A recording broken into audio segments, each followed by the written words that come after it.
Well, Billy, not tonight. Any night, just not tonight, Billy. For the Dallas Mavericks, they take it on the chin, 94-104 against the Indiana Pacers. Yeah, not a good night for the Mavericks. Surprisingly, I'm not upset about tonight's game. I'm not upset about tonight. I'm not upset about tonight either. You know why? I saw a lot of grit and fight in this season that I like. That I saw tonight. I'll agree with that, man. I think if we just look back at the game for what it was, man, let's just call it for what it is.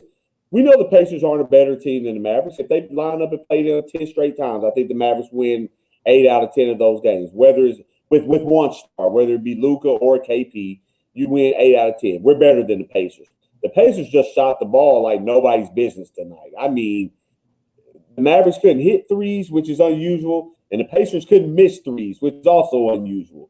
So it was just one of those type of games, man. You get those in the middle of the year, but they just, credit to the Pacers. They made shots tonight. Guys that, don't normally hit shots. And guys that normally hit shots for the Mavericks outside the KP didn't make shots. So it happens like that from time to time, man. But I tell you this, Walt, I watched some NBA news, and Bleacher Report keeps me updated here on this iPhone, and they tell me that Mr. Drummond, there's a successful buyout that happened or whatever, so we don't have to worry about the trade anymore. That's done. Well, right. There needs to be some conversation going on around there, man. They've got to do something about this rebounding. They have got to do something about this rebounding. I've been saying it for a long time. Something has to be done tonight. We cannot continue along this path. This is true. Now, there's a guy who's just been brought to the team here, and I'll tell you this, Billy. I have it on good authority that the new acquisition, JJ Redick, has been in contact with Luka. He's made it known how happy he is. He's also made it known that Luka is one of his favorite players, and he's also talked to Dirk. Okay, my guy's already making the rounds here in Dallas. Okay. He's starting to talk to people he needs to know. The people that are in charge down here. He's talking to the right people. And I'm not upset about that. Not upset about that at all. No, why would you? I can't be. But yeah, man, I liked what I saw from the Mavericks, and I know some people like, it was a loss. But I saw a lot of tough and grit. Certain players kind of ticked me off tonight. They wear a certain shoe around here. I don't know what. I saw that earlier. What are you upset about? What are you upset at Kickdoors for, man? I mean, he didn't have a great game, but what are you upset with him about? There was one play. Porzingis was hot and cooking, and he should have got a ball, but he looked at KP, took the ball, and said, "You know what? No, I'm gonna shoot this up. I'm gonna jack this one up," and he bricked it. Well, KP was hot. KP was in the rhythm. He had it going, and this was a play. KP was setting the pick, come around for him to give it back. But Josh Richardson, oh no, not tonight, KP. I'm gonna shoot this one, and he bricked it. Hey, well, you know what, Mr. Azad. And that was the end. And that was the end of the KP streak at that moment. You know what? Mr. Azad told us about this last night. He said Josh Richardson seems to be the one that hinders KP or doesn't give him the opportunities when the ball is coming directly from him on an assist. So, Josh is going to get shots up. Man, he needs to be in the rhythm of the game, too. He's going to take shots. Sometimes he'll hit those. Sometimes he'll miss them. I think just overall, the Mavericks, I mean, yeah, they played hard and everything. You didn't have your best player. But, even with that, like I said, the Pacers really played outside of who they really are. And they won a game tonight. As I always tell us. Well, I'll tell you this. Lucky for the Mavericks, Dougie McBuckets, my guy out of Michigan, Dougie McBuckets, who I am thoroughly upset with the Mavericks when they got rid of him. I was like, McBuckets is the guy that needs to stay. We should have kept Dougie McBuckets here in Dallas. He should have never went to the Indiana Pacers when he was here in Dallas. I love McBuckets. But Dougie McBuckets, the Mavericks lucky he got hurt and had to sit down because McBuckets was hot. I mean, he's a He was three-point shooter. he was shooting the ball like that. He was shooting the ball like they was McNuggets tonight. That's what he was doing tonight. He was dunking. That's all fine and dandy and everything, but he's a one-trick pony, man. I need. Hey, listen. Hey, hold on. Wait a minute. Show a little respect to Dougie McBuckets. Look, there's a reason. There's a reason his name is McBuckets. Okay, there's a reason why. First off, he's not athletic in the least bit. Okay, I don't need him to. You know what he is? A shooter. Well, shooters require you to have other guys to create for them because they typically can't do it for themselves. And that's what he was doing tonight. He was creating tonight. He was knocking them down. I understand he rolled his ankle. Oh man, that's why he didn't come back in the game. Oh, good. He hurt his ankle. Yeah. Well. So when I tell you they got bailed out a little bit tonight because if McBuckets was still out there on the court, this game probably got a little bit worse than what it was. I'll take THJ over. Yeah. You see this right here? Dougie got a hell of a trick, and it's knocking up threes in. Yeah, that's cute and fun and everything, but what about the rest of the game? I don't just salivate over guys that just do one thing. Just like people say in football, everybody says, "Oh, Deshaun Jackson." He's a one-trick pony. He's not a route runner. He runs deep. Okay, yeah, he'll get behind you sometimes. I don't celebrate one-trick ponies, man. I like versatile guys. What do you mean? He got the best. He's got the best trick in the game, knocking down threes. That's what my guy McBuckets does. I can think of 5 or 10 guys off the top of my head who do the exact same thing, and I'll take them over. Can you give me the names of them? I'd love to hear the names of them. You want spot up shooters, or you want guys to just shoot the ball? Period. Because I want spot up. I want spot up shooters like McBuckets. Okay, just guys that just don't do nothing but spot up and shoot the ball. Yeah, just. You can't even really call Timmy that because Timmy actually has a little more. No, Timmy's not a spot up shooter. Well, I mean, yeah, it depends on what the team is, what the team is using him for. Because some guys are more capable, but that's all they ask him to do. I want you to give me names of a guy who, when you pass on the ball, they launch it up and it just go in for 3. That's all I need. Okay, so give me. Timmy's more of a scorer. Timmy's more of a scorer. Okay, so all right, so are we going to use Klay Thompson in there? He's hurt. He don't count this year. He can do other things too. No, Klay Thompson is that, but he don't count. He's hurt. Oh, well, okay. So guys that are actually playing right now. Yeah, I need guys this year. Give me Seth. Give me Seth. Okay. I'll take Seth. I'm trying to scan through over there on the East Coast before I get over here to the West. Give me Seth. Give me. McBuckets. Nah, he doesn't even register in my mind. I don't even think of him as a basketball player. Wow. I'm not getting it on the fly, but if you gave me some time to sit down and think about it and the different teams, I'm sure you should be able to write this out. We got the other guy who's a spot up shooter. We got him yesterday. The other guy. I don't even look at him like that either. Like, I know he's a shooter, but you're making all I need you to do is when I pass you the ball, you shoot that thing. Matter of fact, we got another guy on the team. We got 2 of them on our team. Maxi's another guy. When I pass you the rock, you shoot that thing and go in. Well, I'm sorry. I can't walk around here parading Mr. McBuckets here. Who got it? Because typically when you're a good shooter like that, when you're a really good basketball player, you tend to stay on the same team. He's been shuffled around. You got to be ashamed of yourself. What you doing? You got to be ashamed of yourself. He's been with Indiana since he left Dallas. He ain't been nowhere since. Yeah, but what? So what? That was like 3 years ago. He was here in Dallas. I think he went to Chicago. And then he came here, and then he went to Indiana. You don't move good shooters like that, Walt. You don't move good shooters like that. Well, the Mavericks let go of everybody anyway. They should have never let him go. Yeah, they should have never let him go. And he had a good season with us when he was here. That's why I don't understand why they let him go. Well, be that as it may, he won't be around when it matters.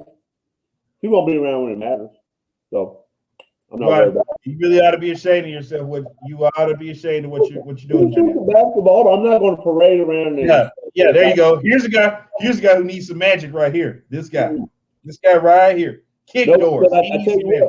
Because I tell you what, kick doors is way more valuable to your basketball team than Dougie McBuckets. Period. Wow. You know why? Because what McBuckets won't do, he's not going to guard anybody. He's not going to take on the defensive challenge of anything. And we don't need him to. All I need him to do is rain those threes down. I just need you to SWV rain down on me. Listen. Yeah. There's another one. I didn't even think about him. Duncan Robinson is another spot-up three-point shooter. And you know where Duncan Robinson is from? The same place McBuckets is from, Michigan. They both came from Michigan. That's fine. I mean, I'm sorry. As I go through my list of really good players here, Mr. Robinson doesn't make it, and I'm struggling. I don't see Mr. McBuckets here either. I don't even see his government name on here. So I don't get excited about guys like that. I'm sorry. You know, it's Dougie McDermott, but we call him McBuckets because that's what he did in college when he was over there in Michigan. This is a grown man NBA now. This isn't NBA. Whatever, man. Burke was very good in college too. You know what I think about him. He hit a big time shot. Hit a big time shot in the March Madness tournament one year. Doesn't do me any good right now. And I can't. You know who else was good in Michigan? Tim Hardaway Jr. Yeah, which we got him on our team too. I'll give you Timmy. I like what you're doing, parading this Michigan thing around. But anyway, carry on. Let's go to the highlights, man. I'm not gonna let you do this tonight. I'm not gonna let you do this to me tonight. I'm not gonna let you do this. There you go, right there. That's who we should be talking about. My guy KP was on Malcolm Brogdon gave 22 tonight. There's a guy who laid it up tonight too. Yeah, look at this guy KP. KP, if they had won tonight, he should have got the championship belt tonight. There's no doubt in my mind. Yeah, look at this. Look at him. Look at KP making plays. I think was that Karis LeVert? I couldn't see. That's a really good basketball player there, man. He's one of my favorite guys that a lot of people don't necessarily talk about. He's a damn good basketball player, Mr. Karis LeVert. I have a jersey for him. If he ever wants to come to Dallas, he can come right here. Take Finney Smith's spot in a quick minute. Wow. There goes Malcolm Brogdon right here. Just gave you 22 tonight. TJ McConnell lit the Mavericks up tonight. Yeah, and they should be ashamed of this. Didn't I tell you this the other day, Walt? The Mavericks, for whatever, if you want to be a second or third tier type guy and you want to have a game to show out, just look for that Mavericks jersey. We always make those guys look good. Damn. Sabonis also had 22. He had a quiet 22. Yeah, he did. I don't even think he was the best player on the floor for them. Oh, look at that right there. Who's that? McBuckets. McBuckets. I mean, if that's what you think basketball is, just running and shooting, and that's it. I mean, yeah, that's fine. Timmy. Oh, a real dog. Oh, whatever, man. TJ, there you go. TJ McConnell, man. This guy here. I mean, he gave it to the Mavericks tonight. These guys shot the ball really well tonight. They did. Their 3-point percentage was amazing tonight. Those guys, I mean. Oh, okay, Tim. Okay, Tim. Don't dunk on them like that. Everyone's getting excited on that Mavericks bench. I saw you were parading around. Oh, look at that. Who was that again? Make buckets with another one. That was for you right there, Billy. He said, I heard you not showing me. Give me my respect. What is that again? McBuckets with another one. Come get this, Billy. Come get it. I mean, at the end of the game, he gave me 12 points. What is this, Billy? That's another. McBuckets, another one. Come get some, Billy. I mean, he gave me 12. How many times have we seen Tim Hardaway Jr. light it up and give me like 7 or 8 threes? I'm sorry. I can't get excited over 12 points. I'm sorry. I thought this was another McBuckets 3, but I think that's a Miles Turner 3. I mean, if McBuckets going 4 for 4 is what excites you about basketball, you need to reevaluate what we're doing. You know me. I like dubs. I definitely like 3-pointers. Oh, I love threes. When they fall like that. Well, look at that. There you go. That's Richard with a 3. I mean, Jalen Brunson to be the so-called second best player on the team. He hasn't been too good for me lately. I need more. That was Kovac that said that we gotta go ahead. I need more. I need more if you're gonna be the second best player. Kick doors, nice shot by kick doors. Man, this guy here, this kid here. Oh my God! I tell you what, when Oklahoma City traded him, I said that's the worst mistake they ever made. I was like, that kid there is gonna be something special. Yeah, he was damn good in Oklahoma, man. They should have kept him there. KP was just doing work, whatever he wanted. Taking charges, blocking. He was everywhere tonight. Yeah. To the point of 31 and 18. Jesus. And it doesn't make sense to play that hard and still lose. Look at this right here. My guy's wide open over there. Look at him. Give him his ball. Give him the ball. Miles Turner. Oh, look at this. Sabonis. Oh, just come on. I think that's on your TV. Come on, Maxie. Look at your boy. Yeah, come on. There's the worst of the Michigan products right there. Trey Burke was nice in college, man. What happened? I wanted Tim to go out and get. I wanted Tim to get going, but he didn't give me what I wanted at the end of the game. I wanted that. But look, here goes my guy again. Big stops for 3. And he's got that logo down, man. He's got that logo. Oh yeah. Oh, Tim, don't shoot him like that. It should have been an and one. This guy here. I mean, in the fourth quarter, this guy here took it over. TJ McConnell just went to work on the Mavericks. I like the energy. I like the fast pace the Mavericks were playing with tonight. I really did. I loved it. They were getting up and down the floor. Here we go again. Here we go. TJ McConnell right here coming up. Woo. Come on, man. Jalen Brunson had nothing. Brunson had nothing for TJ McConnell tonight. That's a damn shame, too. Is this the play I was thinking about right here? I think this is the play. No, that wasn't the play. It was another. At this point, KP momentum's been gone, so because they wouldn't feed him the rock when he was hot. There he is again, TJ McConnell. I got a jersey for him, Billy. If he ever wants to come to detail, I got a jersey for him. We don't have jerseys for small, undersized guards. We do. Yeah, we do. Look at this. When you can come to the paint and do this right here, I got a jersey for you. Knock it down. Well, these are easy. These are generic. He's not doing anything special. This is more defense on the Maverick part. He's not doing anything dynamic here. TJ McConnell is a baller. Oh God. Yeah, you know what I'm starting to notice about you, man. You like to take their college creds and you want to transfer that to the league. He's not that good of a basketball player, man. I'm sorry, not true, man. This kid has got something. I got a jersey for him. He can play on my. The White Pal. Well, at least he missed it. That's all the same grace for the White Pal in that play. I just can't. I can't get on board with it. Oh. Yeah. Just a bad night by the Mavericks. Just it didn't go their way. Listen, my guy KP did everything he could tonight, man. Yeah. He really did. He did everything he could. Yeah, 31-18 is a tremendous game from I can't be mad. I can't be mad at 31-18. No, how can you? He played very well tonight, man, and he did it on the defensive side of the ball as well, man. A lot of blocks. KP is playing tomorrow night. They're going up against New Orleans. He's going to be there tomorrow night. You got nothing to worry about. Okay, I'm assuming. Is Luka going to play tomorrow night? Oh. Well, hey, look at that right there. There's some facts. There's truth to that. That's what. Well, I don't care. That's what I can't tell. I can't tell you dumping on TJ McConnell. You talking down Dougie McBuckets because I'm not worried about those guys. I'm not worried about those guys. Well, that's what we saw. He said he would give up for that roster.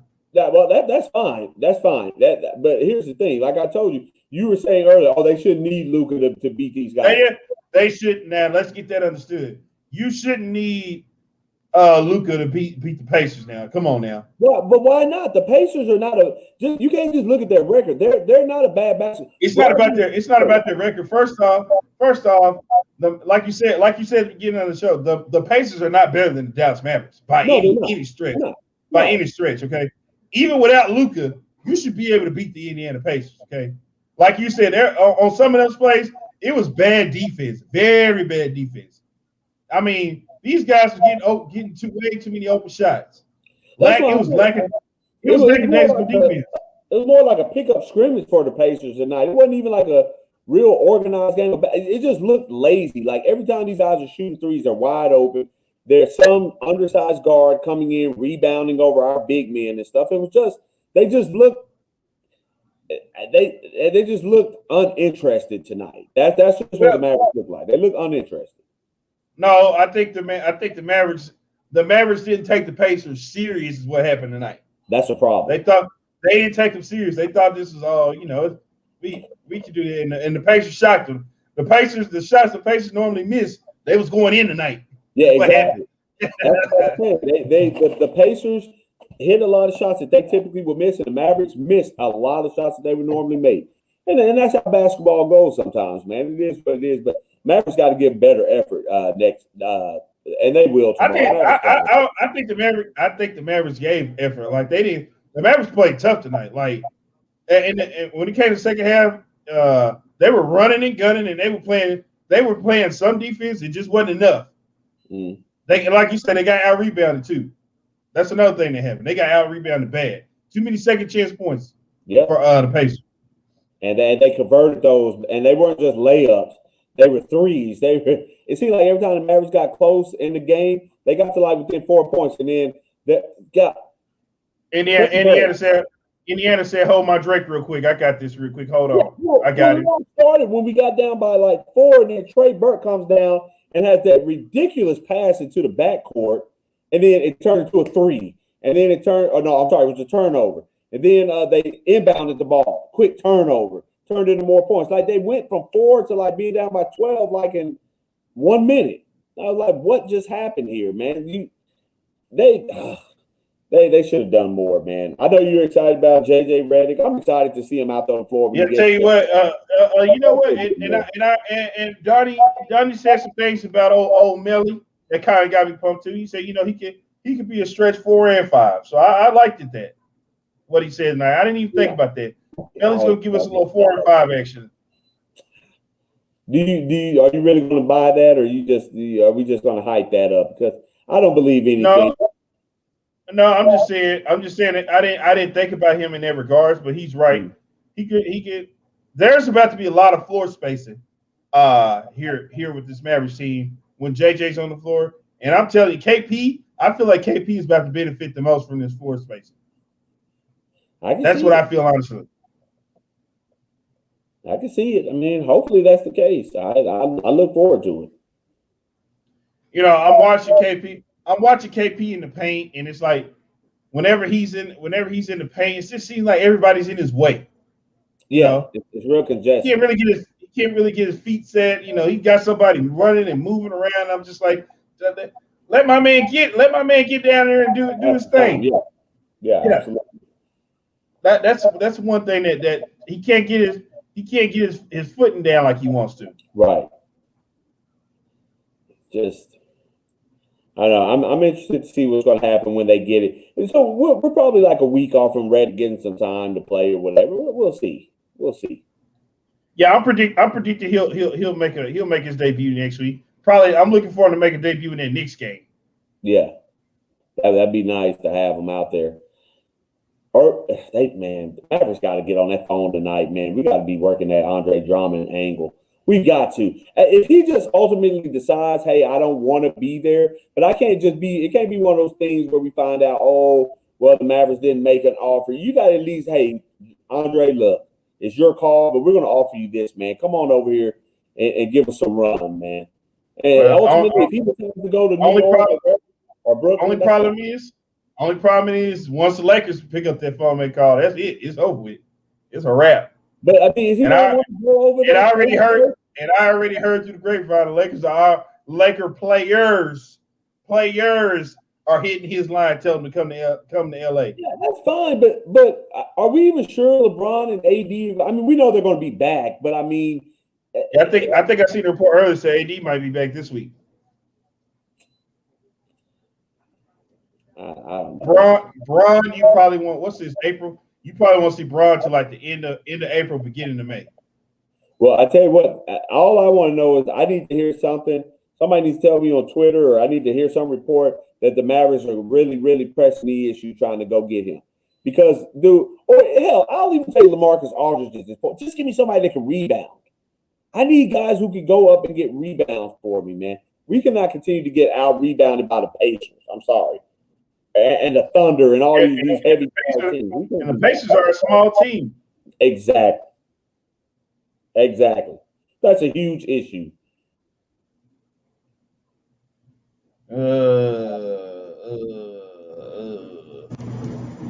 They're not cutting Melli. They like for something. I don't know what they like foreign players. Melli ain't going nowhere. There's a reason. They asked for him for a reason. And Donnie already said they look for him to be a stretch 4 and 5. So they look for him to play both positions on the floor. So Donnie Nelson, can you give me somebody that can play down in the paint, please? Or we just only want guys that's going to shoot the three. That's it. That's what the team is built on, Billy. Shooting threes. You got to be able to shoot threes. You're going to be on this team, Billy. Got to be able to shoot the three. If you notice, every shot the Mavs take is a 3-pointer. Yeah, for the most part, yep.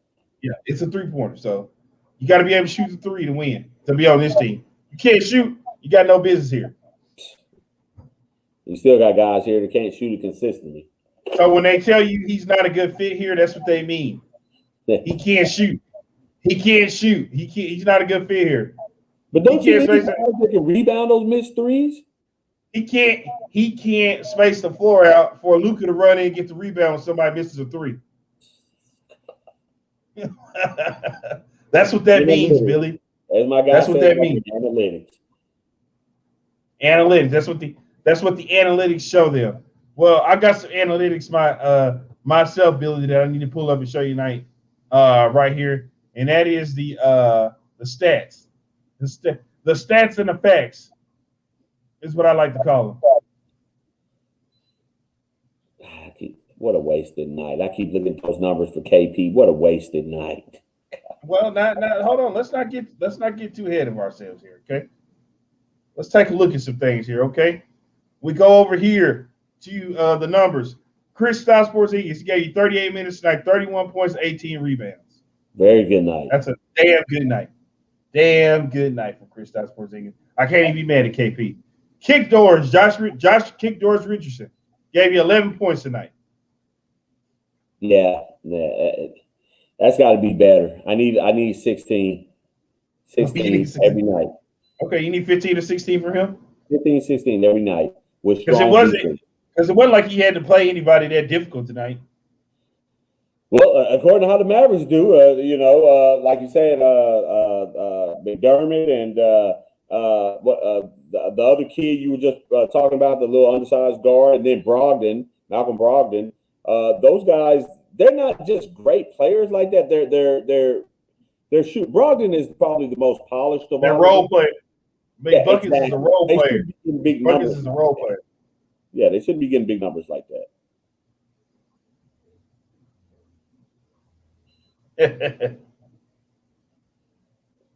They're not cutting Melli. They're not cutting Melli right now. They ain't. Right now they ain't. I tell you, I'll be shocked that they do it the way what's the name was talking about him earlier. The way Donnie was talking about him. They see they've incorporated. They feel like they're incorporating him into the offense. God. Jalen, we haven't even got to Max tonight. Hold on, Kendrick. Jalen Brunson gave you 10 points tonight. Now, we've been told he's the second best player on the roster. He gave you 10 points tonight. No, that's not gonna get it. The real second best player on the team shows you what he's capable of. I think that it's time to have a conversation with Mr. Ed about this claim that he's the second best player on the floor. I'm gonna have to break some. I'm gonna have to break some numbers in here to back up my argument. But these numbers for him have not been too good lately. No, they haven't. Since the All-Star break, they've really been downhill. And he's playing a lot of minutes. He played 34 minutes tonight, and he only gave me 10 points. I need more, Billy. That's not gonna get it done. No, Dodo, and he knows that. Dodo, you're one of your favorite guys to get on when he doesn't perform well. Well, Billy, guess what? 8 points tonight. Yeah, 8 points tonight. Oh, he was right on schedule then, huh? Yeah, I mean, yeah, for everybody who thinks he's a good basketball player, yeah, I guess so. He's right on time. Now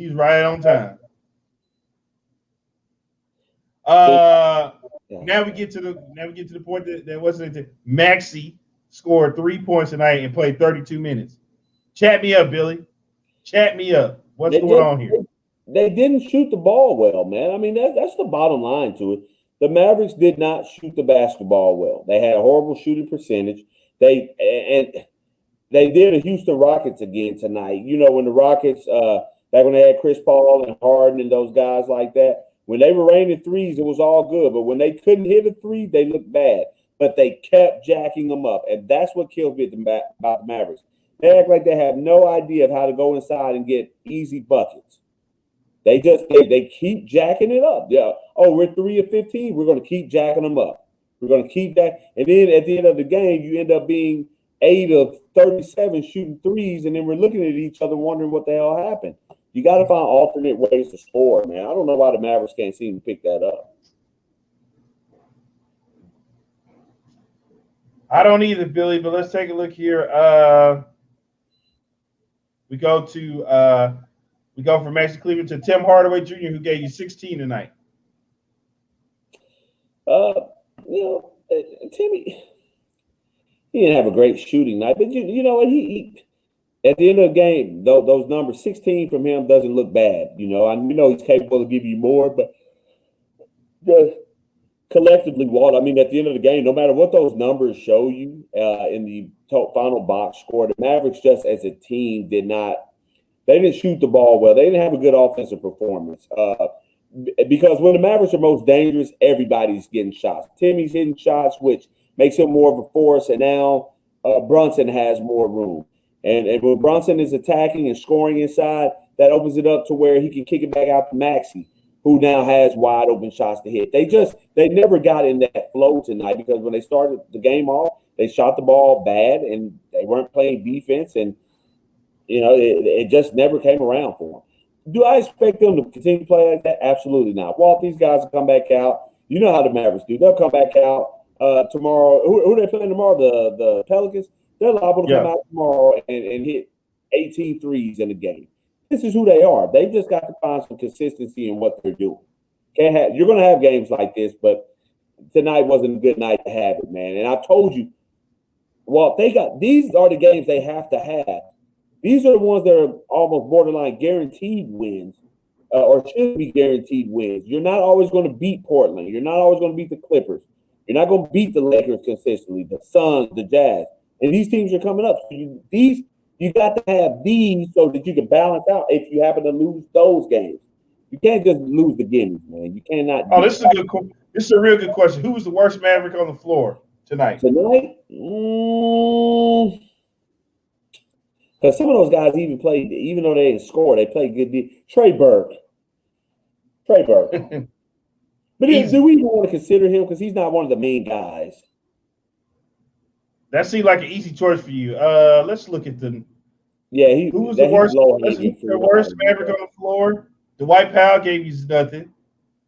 Yeah, it might be Trey Burke. Actually, yeah, it might be Trey Burke. I mean, yeah. Then again, it might be Maxey. No, because Maxey played.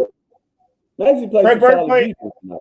Okay, all right. Well, hold on. Let's look at Maxey would have been sticking Sabonis, who gave you 22. Maxey would have been sticking Big Buckets, Holiday. Yeah, he got he got some stuff. He got some different stuff thrown at him. I'll give him the benefit of that. But listen, I've got Donnie queued up here for the post game. I mean, I'm sorry, for the pregame interview. He was talking about the JJ Redick signing and Melli. So let's hear what Don Nelson has to say real quick. Okay, everybody, as you can see, we've got Donnie here right on time. So we will go ahead and get started with questions. Davide, go ahead. Hi, this is Davide Chinellato with La Gazzetta dello Sport in Italy. My question is obviously about Nico Melli, and what do you see from him? What will you see? How you see you can help your team, and why you ended up, trading for him? Yes, Davide. I think if you look at the success of Maxi Kleber, you can see kind of a little bit of a path there. He's a guy that can clearly make the long ball. He's a great teammate. Can switch, can swing a little bit, little 4, little 5. He's going to have an opportunity to come here and fight for some backup minutes.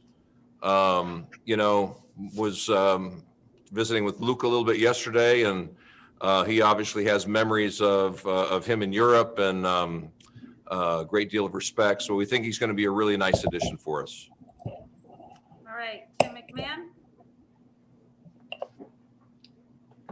Hey, Donnie, there had been a lot of reporting about Redick potentially being a buyout and him wanting to get back east. I'm wondering if you're able to have any kind of contact.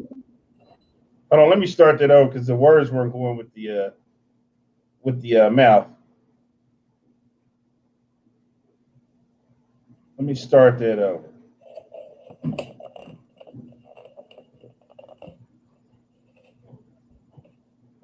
Hold up. Donnie Nelson going over there.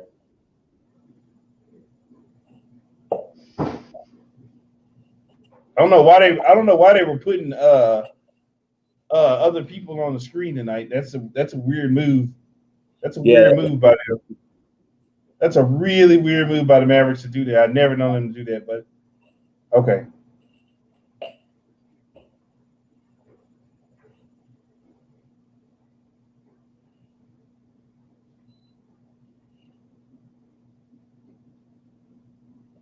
Okay, let's go here.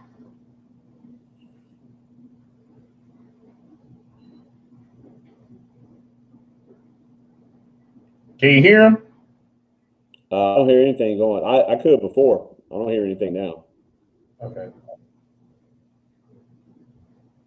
Yeah, it won't let me download the file. They said the file was too huge, but I got it. I got it right here. All right, here we go. On time, so we will go ahead and get started with questions. Davide, go ahead. Hi, this is Davide Chinellato with La Gazzetta dello Sport in Italy. My question is obviously about Nico Melli, and what do you see from him? What will you see? How you see you can help your team, and why you ended up, trading for him? Yes, Davide. I think if you look at the success of Maxi Kleber, you can see kind of a little bit of a path there. He's a guy that can clearly make the long ball. He's a great teammate. Can switch, can swing a little bit, little 4, little 5.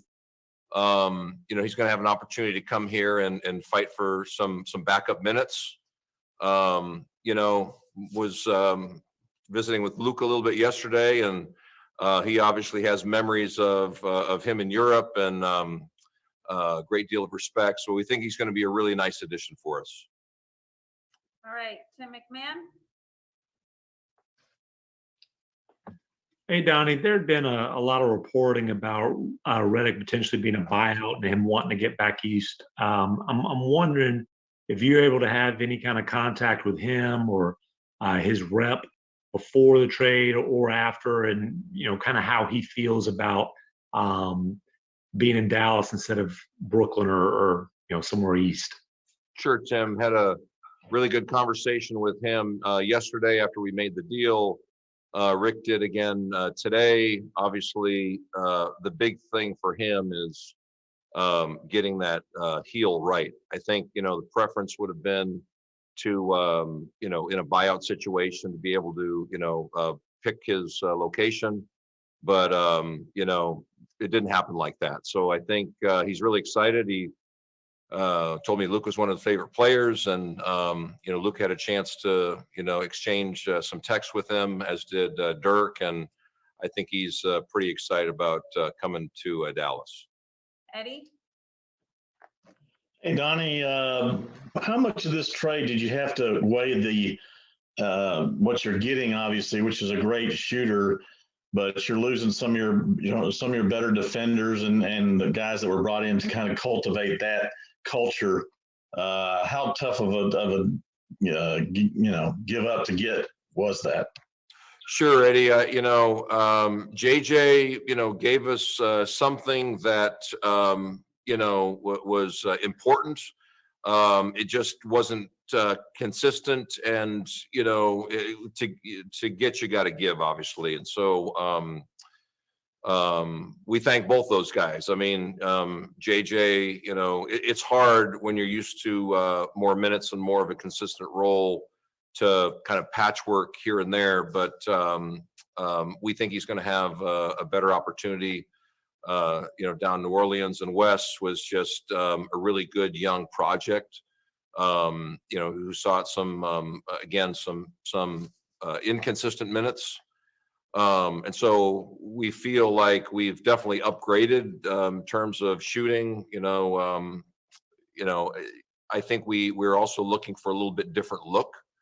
I think JJ obviously is no stranger to playoff intensity and big shots and big moments. And, to put another shooter next to Luka is really important for us. And Melli just provides us another really solid locker room glue piece that can be kind of utility guy. And those guys have kind of a glue guy of sorts. And again, those guys have done well within the infrastructure of the pieces we have on the team. Brad? Yeah, two quick questions, if you don't mind. A little housekeeping. Do you know when those guys will actually be with you in-house, or will they meet you in New Orleans, or what? Sure, Brad. Our expectation is Melli will meet us in New Orleans. And again, I think with JJ, it's a little bit different. That's something where Casey that has a relationship with him from USA Basketball is communicating with him. We want to make sure that heel is 100%. And so that's more of a situation where we're going to have a chance to maybe have him work out, and then slowly, when it's comfortable, to integrate and come to Dallas. All right. And Coop? Hello, 1, 2, 3. Hey, Donnie. Check. I'm sorry about that noise. But what was the thinking in the approach to the trade deadline, going for shooting perhaps as opposed to more rebounding? And is the buyout market a place where you might get some of that, or look to improve your rebounding in that area? Sure, Coop. We had some different things. Again, the things that were available, they have to augment and fit within the player structure that we have. We really didn't want to tamper with the rotation, with the uptick that we have, and have a Rondo two, kind of a deal again. So it was really the pieces that would fit together with what we have. We felt JJ was just a really good fit. Melli, for the reasons that I laid out. In terms of, up front, it's got to be better than what we've got. So you guys know some of the names that are out there right now. Again, are those players that are going to get flushed out into the marketplace? Are they an upgrade over what we have? And then again, you have to take these guys are free agents. Okay. And so they're going to go to a place where they can play. They're basically in their contract year. So minutes are really important, and minutes are tough. I mean, minutes are tough right now with the lineup that we have. So it's kind of it's got to fit for the players. It's got to fit for us and where we're at. And I really don't know what direction we're going to go. But if we do pull the trigger on something and it's a fit for that player and his agent and minutes are right and opportunity is right, then, we'll pull the trigger. But again, this is a dance where, both parties have got to be in step. Tim Cato. Hey, Donnie, this question's looking ahead to the off season a little bit. And I know your stock answer to some degree is every off season is important. Is there a sense of a increased importance this coming off season due to the expectation that Luka Doncic will sign a supermax extension and that you will have to obviously it's a good thing, but you will have his salary on the books in coming summers and thus probably a little bit less cap flexibility? Yeah, look, every free agent summer has got the same pressures. There's an opportunity, whether it's, trade, free agency, to add to the team. Again, I think if you, look at where we are, we certainly like a lot of the pieces and they're fitting well. We kind of have to give ourselves a chance to see what we have, and it seems like any 2 or 3 or finesse, shooting 4 that plays next to Luka seems to take an uptick. And I think that's going to bode well for us this summer in terms of the kind of, attractiveness to this style of play and, championship coach and, obviously Mark and Rick and Dallas and the things that you guys already know in terms of recruiting. So, our sense is that we're in probably as good a position as we've ever been to have those conversations. Last one will be Isaac. Yeah, Donnie, as you add JJ, another shooter to this team, you add another piece and you continue adding guys around Luka and building around Luka. How is it different building around Luka compared to building around Dirk all those years? Man, it's completely different. One guy is an open shot waiting to happen, and the other guy was a shot taker and a shot maker. And I think in terms of free agency, who doesn't want to play with a Jason Kidd? Who doesn't want to play with a Steve Nash? And so I think in terms of recruiting, it's much better to have a quote unquote true quarterback that has the abilities that he has. It's ironic that 2 of the greats, Steve was when I saw Luka play for the first time, I'm like, man, that's a 6'7" Steve Nash that can shoot it and this and that the other, but he rebounds like Jason Kidd, and to have 2 of the greats that were right here in Dallas, it's going to make our recruiting efforts a lot more smoother. Okay, awesome. Thanks, Donnie. Thanks for all your time, everyone. We'll talk to you after the game. Thanks, everybody.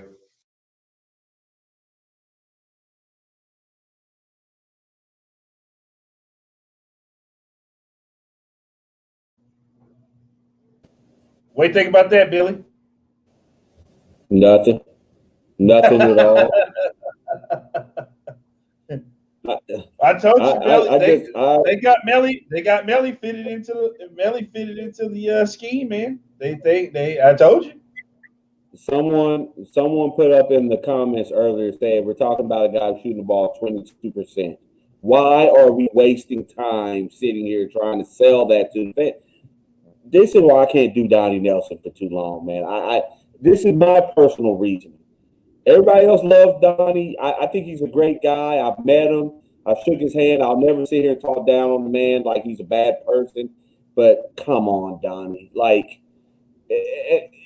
in a great position to go and get free agents this year. Come on, Donnie. We've been talking about this for like 15 years now. Talking about this for 15 years.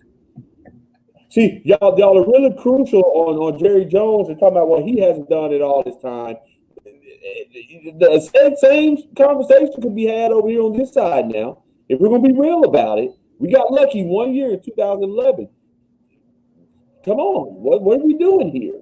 You're trying to tell me this guy and tell me why we should like him and all. JJ Redick, we got him and Oh, we're waiting for his heel to all right, come on, man. What are we doing? No, you don't want nobody to come in and play for you now. We want to come in with, again, reclamation projects, a name that fits in. Man, I like Luke, I like KP, I like Timmy, I like some of the guys we got on the team, man. But somebody's going to have to sit down and write me a letter and tell me about the direction of this team and what we're really trying to do. What do you think about that? Where do you rate Donnie in the GM ranks? How many teams are there? 30? Probably 26. Wow. Wow. We don't do anything, Walt. I mean, we see, again, we elevate. Oh, we got Luka Doncic. Okay, so he's always getting us good guys and everything. Yeah, they scout. Scouting guys is great, but ultimately you have to figure out a way to get these guys. Everybody scouts in the NBA. Right. You got to get them. That has to be a part of your organization in order for us to call it a success. It doesn't matter if you notice Greek Freak first and you saw the potential. You know, however that worked out, Mark didn't want him, or however all that stuff was laid out, whatever. No, Mark wanted Dwight Howard that year. Well, we know how that turned out. Yeah, well, hey, things happen, I guess. Let's keep the good times rolling, Billy. We got Rick Carlisle here in the post game here at the podium. All right, Coach, I'll let you get started, and then we'll go to questions. Yeah, you know, the game started flowing nicely for both teams. There wasn't a whole lot of defense early. I think we got a 5-point lead, and then they went on a 7-0 run to take a 22-20 lead, and then we just didn't end the quarter well, and ended up with a deficit in the first. Second quarter wasn't much better. Gave up 31 and 30 in the first two quarters, and that really set a poor tone. We defended much better in the second half. 48 points, so that's a winning number, but we needed more of that mindset to start the game. So disappointed, but Indiana played well, and they deserve to win. Okay, do we have questions? Kevin? Hey, Coach, in the second quarter, was it just a lack of shots going down, or did you like the looks that you were getting in the second quarter? It just simply weren't falling tonight? I thought we had problems defending. We had problems with transition defense. We weren't talking well. We gave Sumner a wide open layup. We didn't pick him up. McDermott got a couple of threes, and the ball started to stick. And so, that's one of our curses. And third quarter was much better. We were into the ball defensively. We had leverage defensively. We created some turnovers, some missed shots, and then the ball started moving great. Look, we had it cut down to 4 at one point, and then they hit another spurt. And so, it's the story of the importance of getting strong starts. Even if you don't have the lead necessarily at halftime, it's hard going in there with a 13-point deficit. And because you're just digging out the whole way. Callie? Hey, Rick. Obviously, Luka affects the game in so many different ways, but where did you notice his absence most tonight? Look, he's an MVP candidate, so you're gonna miss a guy like that in a lot of ways. But we had enough talent and guys available tonight to win this game. We didn't execute the way we needed to. We didn't defend well. We didn't put defense as a priority in the first half. In the second half, we did. We made a significant amount of progress, but it was too late. And so, hopefully Luka will be able to play tomorrow night. We'll see. If not, it's going to be next man up again. Okay, thanks, Coach. Okay. My guy.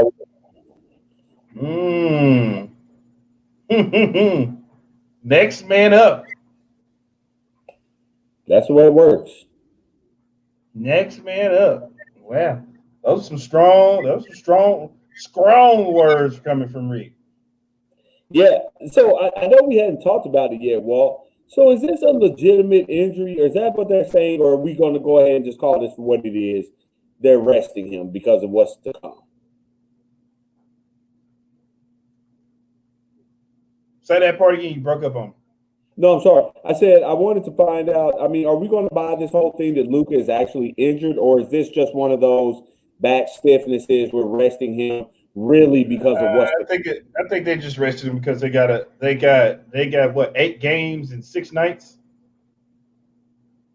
Or 6 games and 8 nights. Yeah, 6 games and something like that. Yeah, some crazy stretch we're about to be on. Yeah. Because they got like we got a back-to-back tonight. Then we're gonna play. Let me look at the schedule. So they're gonna play. They play tonight. They're gonna play tomorrow. They're gonna play Monday. They're gonna play Wednesday. They're gonna play Friday. They're gonna play Saturday. Turn around, play Monday. Then play Wednesday, and then play Thursday. Yeah, it's gonna get pretty hectic here. Right. Needless to say, yeah. And then after that Thursday game, they won't play again till the 11th, which I think is that Sunday. Yeah, that's a Sunday. The 11th is a Sunday. So yeah, they got some tough. They got a stretch of games coming up that's about to be a very, very, very, very hectic. Yeah. But our guy KP took the podium, and let's hear what he had to say. All right, let me.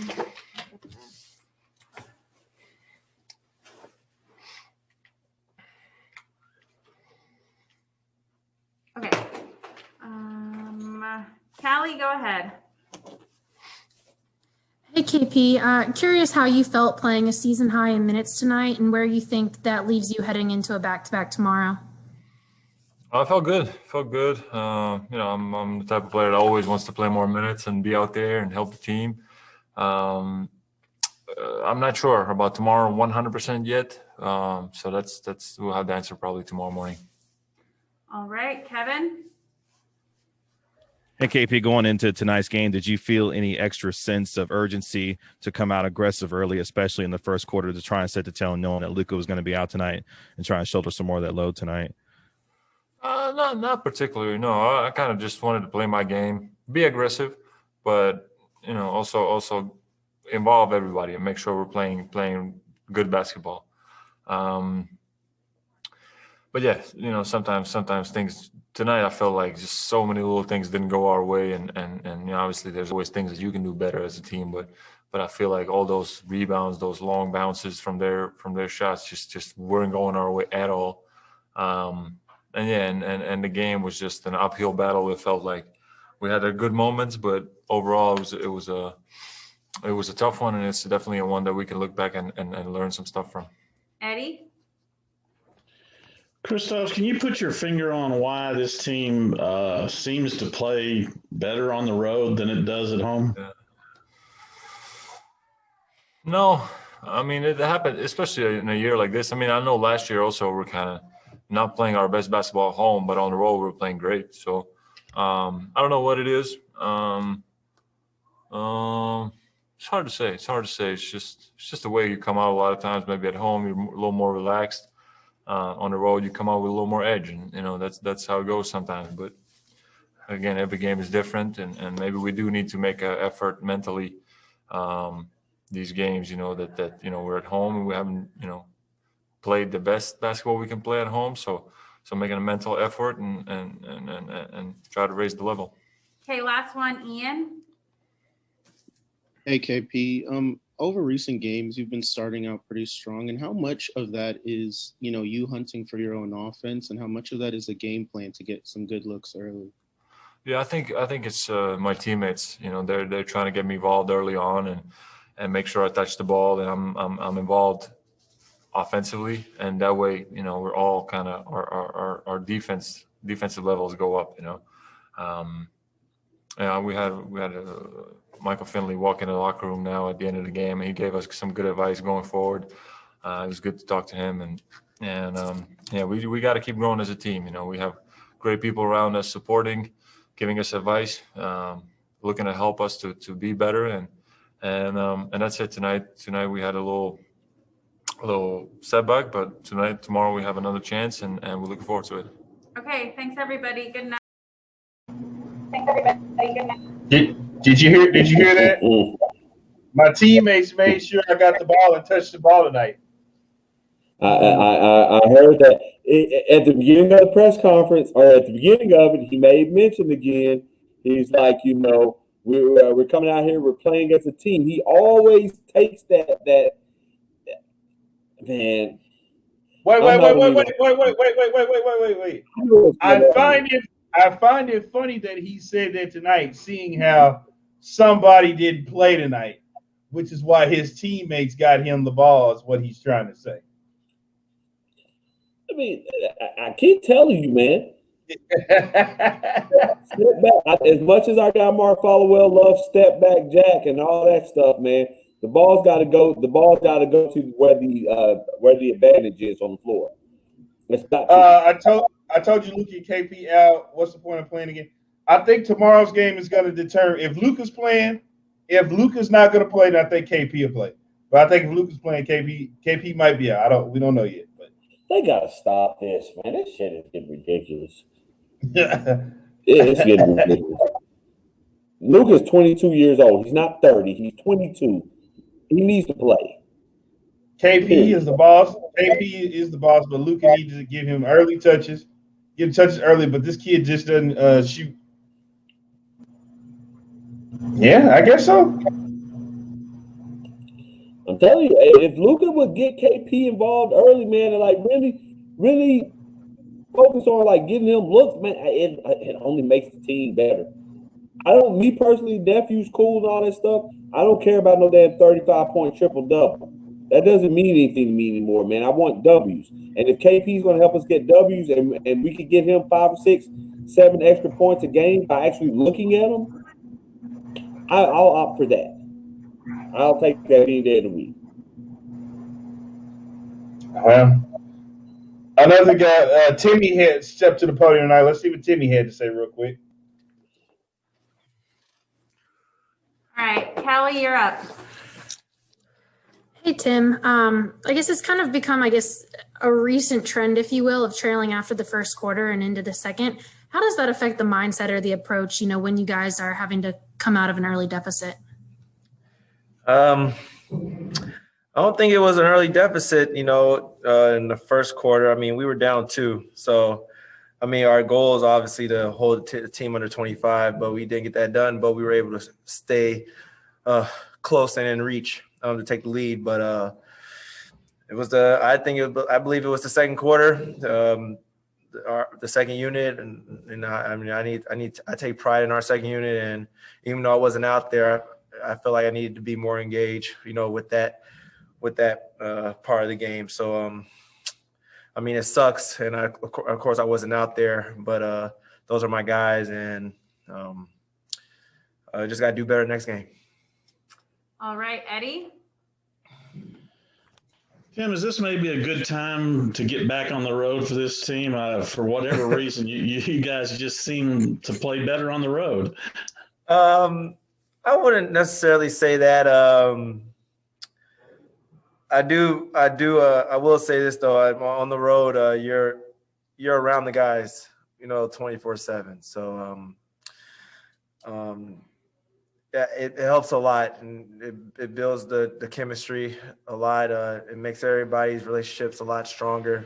And it's just you 15 out there, no distractions, nothing. So, Not to say that we don't love our families. I'm just saying, you know, there's no distractions and we're able to go out there and do things we love to do. And I mean, you can say that, but, you know, it doesn't matter. Ball is ball, no matter where we play.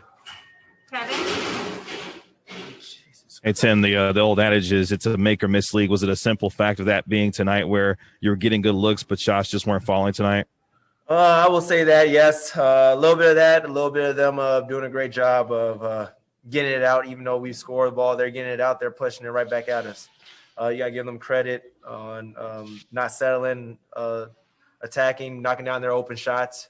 Was it Miles Turner? He played great, did an unbelievable job on the defensive end, getting a lot of block shots and knocking down majority of his well, not majority of the shots, but the threes that he made were big, and the block shots were huge for them. So he definitely made his presence felt coming back home, I guess. All right. Thanks, Tim. Thank you. Tim's got somewhere to be, man. Tim's trying to go lay up under something tonight, man. You think so? Yeah, man. He wasn't that's that. Hey, let's go ahead, and I'm not really tripping because I know what's to come. That's what that whole thing was. Yeah. I guess so, Billy. I guess so. Oh, Timmy. So, all in all, Mavericks lose tonight. I guess we'll find out tomorrow in the morning if KP's gonna play per him. So I guess we'll find that out tomorrow. Right. Yeah, per him. We don't know yet. We'll find out. But so can you give me a prediction for tomorrow night? What do you got? Mavs over the Pelicans, man. They're gonna win handedly. Double-digit win. Yeah, Billy says they're going to win handedly tomorrow. Okay. And they're going to shoot the ball a lot better than what they did tonight. Those threes they'll be falling from the side. We got Raccoon says guaranteed win tomorrow night. There it is. I agree. I think we'll take care of those Pelicans tomorrow. We just got to keep Zion Williamson from having being 12 of 12 with 12 dunks. Mav wins on a Lucas step back jack. I hate y'all. I cannot stand you. You know what? You're doing this. You are the reason behind these sayings. You're the reason for kick doors, and now you're the reason for step back jack. Hey, listen. I'm telling you, if Luka Doncic ever hits another three like that to win the game, Mark Followell's not going to make it out of there. I have never heard anyone with that much passion on the side. I mean, that dude, man, that dude almost yelled his lungs out of his body when Luka hit that shot last time. I was like, man, Jesus Christ.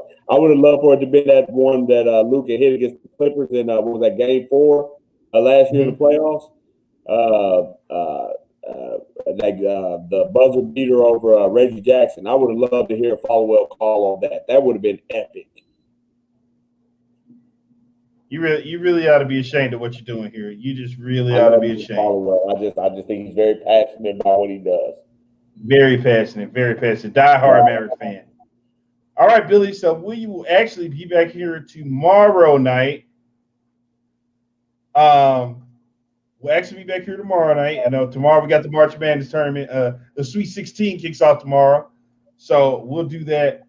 And but we'll be back here tomorrow night for Mavericks Pelicans, and then we'll be back Monday night. So we got a busy weekend ahead of us with these Mavericks. Yes, we do. Hopefully, a weekend of winning. We will see. So we'll be back tomorrow night. Like we always say, always do what's best for business, and we don't see you around. Then we'll see you around.